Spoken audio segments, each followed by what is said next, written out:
বাংলাদেশে ৮টি আইকনিক মসজিদ নির্মাণে ২৪৪ কোটি টাকা অনুদান দেবে সৌদি সরকার। সৌদি সরকারের রাজকীয় গ্র্যান্ট থেকে এ অর্থ দেওয়া হবে।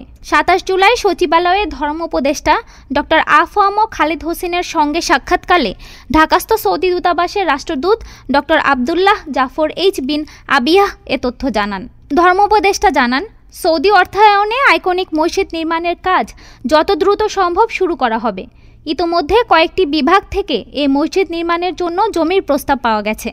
বাকি প্রস্তাবগুলো সংগ্রহে সংশ্লিষ্টদের সঙ্গে নিয়মিত যোগাযোগ করা হচ্ছে। ধর্ম উপদেষ্টা আরও বলেন, বাংলাদেশ ও সৌদি আরবের মধ্যে দ্বিপক্ষীয় সম্পর্ক অত্যন্ত নিবিড় ও বন্ধুত্বপূর্ণ। সৌদি সরকারের ভিশন ২০৩০ বাস্তবায়নে সে দেশের কর্মরত বাংলাদেশিরাও গুরুত্বপূর্ণ ভূমিকা পালন করছেন। উপদেষ্টা মিনায় আরাফা মুজদালিফায় ওয়াশরুমের সংখ্যা বৃদ্ধি, নিরবিচ্ছিন্ন পানি ও বিদ্যুৎ সরবরাহ নিশ্চিত করা এবং মিনার তাঁবুগুলোতে বিছানার সাইজ বাড়ানোর বিষয়ে অনুরোধ জানান।